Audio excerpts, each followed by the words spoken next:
Hey guys, so today I'm going to be going over this activity. In this video, I'm just going to be doing it as if I was you. So we want to get started with the questions on the front of the worksheet, so just the first page.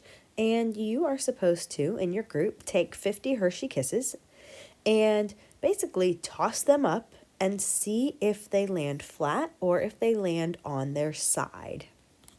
And so I'm just going to go ahead and put my own data in here as I'm making this video, but hopefully you took some time with your group to come up with your own. So,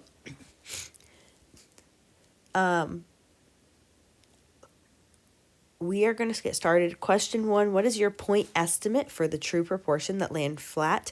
Remember, that is like my p hat. So for my personal sample, my p hat was that 21 Hershey Kisses out of the 50 landed flat, and so that got me a p hat of 0.42.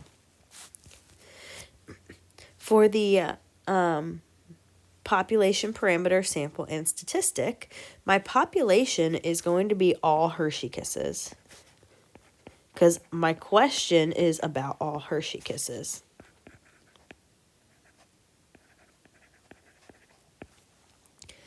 And the parameter for that, now this is not something we know. Like, this is not a known fact for Hershey Kisses. It's not a statistic that they are likely to share.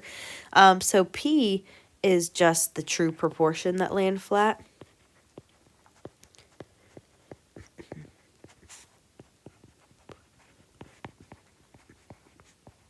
But we don't have an actual value for that. All right, for the sample, each of our samples were 50 Hershey Kisses. And the statistic, yours will be different than mine, p hat 0.42. All right, so now question 3, was this a random sample? Why is this important? And even if I have bagged up the Hershey Kisses for you, I promise you that they are random samples. And so, yes, we randomly sampled 50 Hershey Kisses.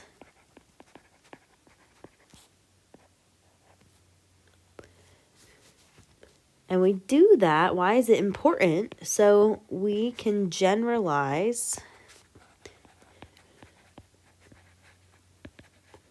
to the population.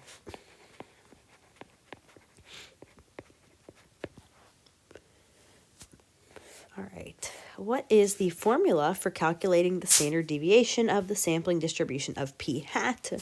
Again, on your formula sheet, it shares this with you, but we know that that standard deviation is equal to the square root of p times 1 minus p divided by n. Now, what condition must be met to use this formula? So the condition is the 10% condition.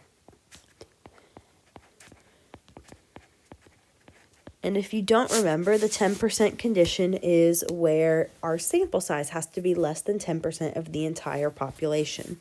So our question is 50 less than 10% of all Hershey Kisses? And I'm pretty sure that in the world, there are way, way more than just 500 Hershey Kisses. So we would say that yes, this 10% condition is met.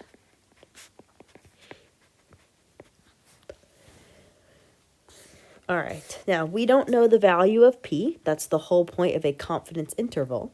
So we will just use p hat instead. I'm going to calculate the standard deviation. So to do that, I'm going to do the standard deviation of p hat equals the square root of, again, p times 1 minus p all over n.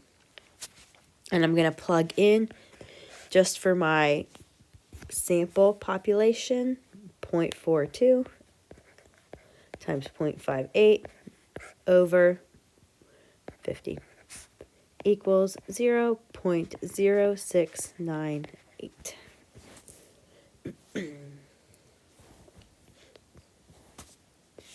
And the last part, 7, would it be appropriate to use a normal distribution to model the sampling distribution of p hat to justify your answer?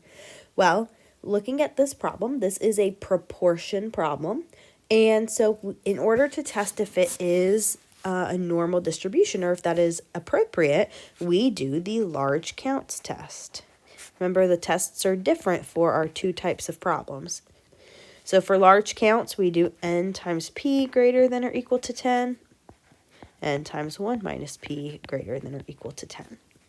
And so we've got 50 times, and this is my data, you plug in yours, which is 21 greater than or equal to 10, and 50 times 0.58, which equals 29 and greater than or equal to 10. And so this checks out.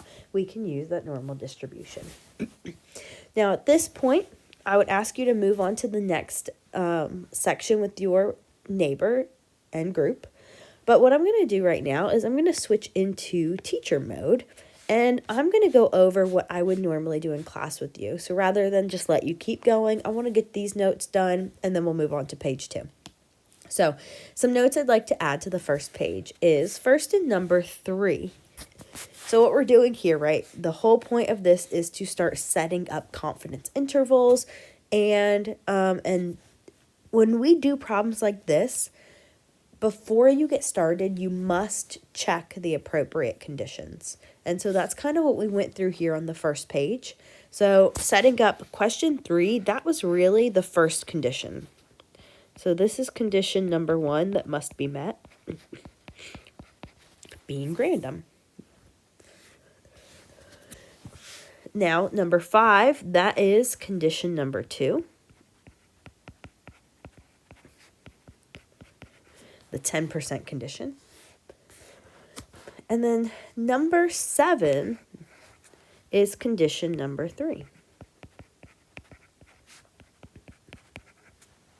So these 3 must be met.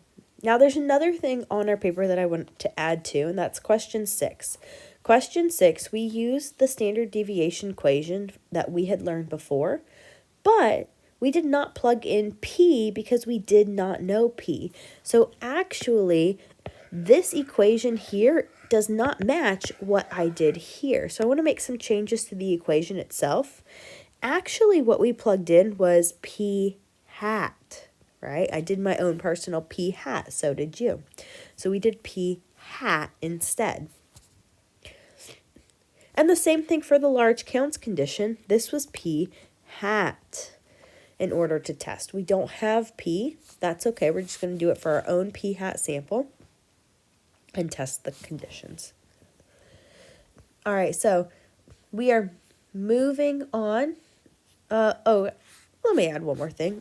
Just important, and I know that we just went over it, but just in case you skipped that part because you'd already done this with your group, I wanted to come back to question 3. Maybe you didn't write this exactly like I had, but remember, we randomize so that we can generalize to the population. That's the whole point. If our sample's not random, it can't be generalized to anything.